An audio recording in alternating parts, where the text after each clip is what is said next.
Hey, another video, Buttons Fix It here. Today we're going to be working on one of these little two-stroke generators. This is basically the equivalent of like one of the Harbor Freight TailGator series. I don't think they sell them anymore. So yeah, this little generator here, this rope should be connected to there. How to go ahead and get that replaced. Pretty quick and easy job.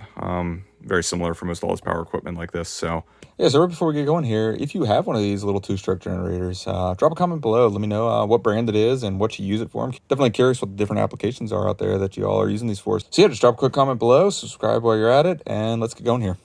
Okay, so first step, we got to get access to pull off the recoil starter. So I'll have to take out these two bolts since there is a bolt hidden behind there holding on that recoil starter. You don't have to completely remove the gas tank. Just taking out those two bolts is enough that you have enough play just to lift that up to remove the recoil starter. There are 4 10mm bolts holding this on. One buried right there, one there, one there, and one there.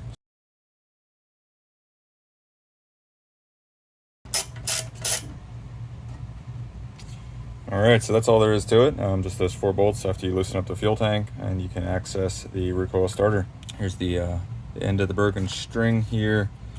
Now, one thing I'm not seeing is the access to the knot that we're going to need to get there. So I'm going to take off this cover here.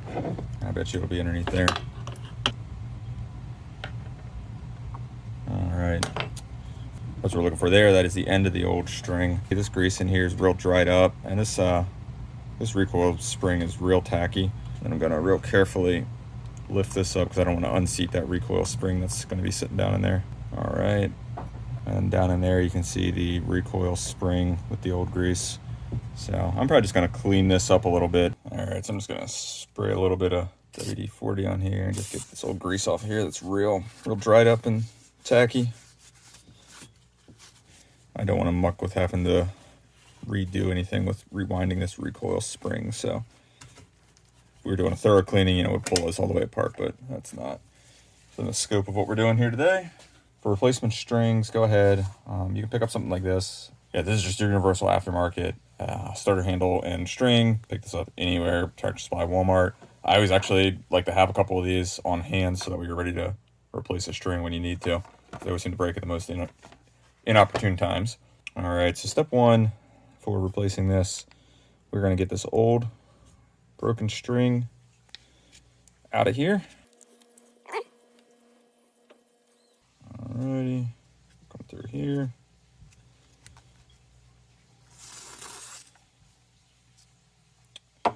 If you have a attachment to the handle from the one that you used, you can always reuse that. I'm probably just going to use the one that came in the new kit here. Okay, so we got the old string on top, new string on the bottom. Got them laid out here on the workbench. Directions on the starter kit say cut the new one 6 inches longer than the old one to account for the knot. We'll fuse the end of this rope here. Don't need to light on fire, just gently just get a little hot and then sticky and then. All right, new handle. Basically we're starting from the handle side, working in. So we'll feed this into the new handle here.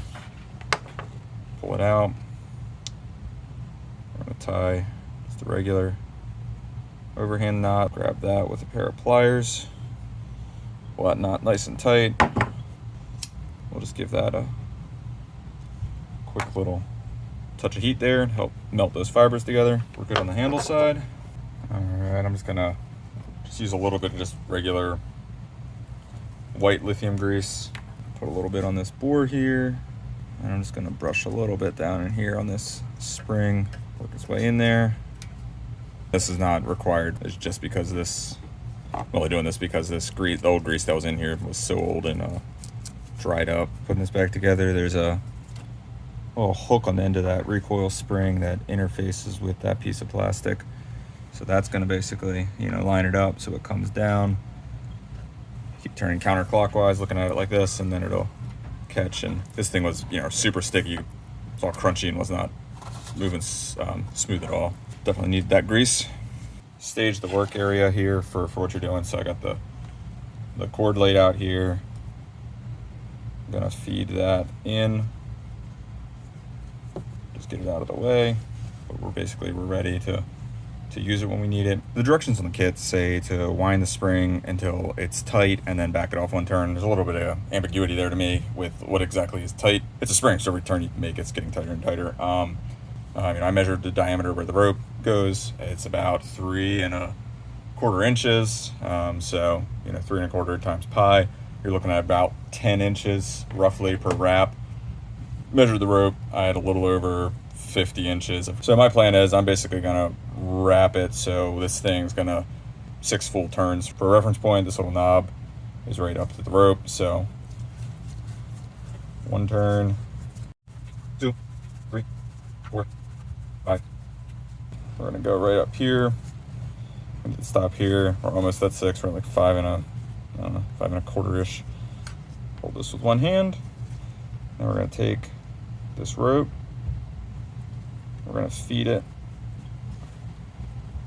up here.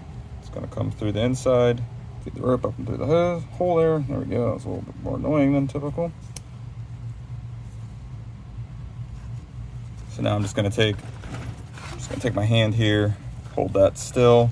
Again, you could use a screwdriver or something if you wanted to hold it still, but hand palm works just fine. Nice and tight.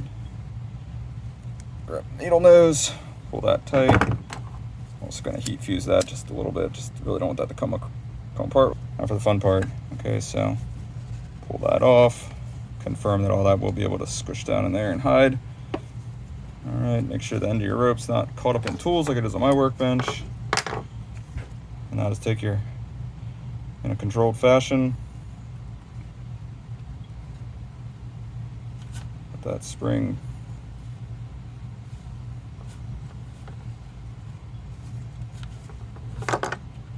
pull that rope in. Let's get this cover plate on before we go any farther, because I don't need that falling off. Those 2 ears right there go on either side of that knob that we were using there a second ago for a reference point.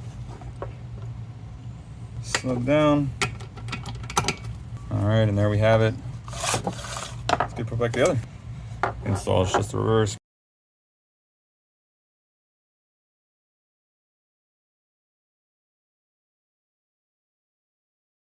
You might have noticed that when I first put this together, there was the rope was out. The handle came up and was stopping like right around there, about 1 inch of slack. I could have gone a full extra turn tighter, but again, my rough measurement was pretty rough. So fortunately, this style handle allows. I just pulled out the rope and just tied a couple extra knots there. Yeah, maybe a little petty that I was worried about the handle hanging down 1 inch, but I prefer when I let go of the starter for it to suck all the way back to the plastic stop. Yeah, if you enjoyed the video, please definitely give it a thumbs up. And also, if you can, please subscribe to the channel. I definitely really appreciate that and it helps me out. And until next time, good luck with whatever you're fixing and take care.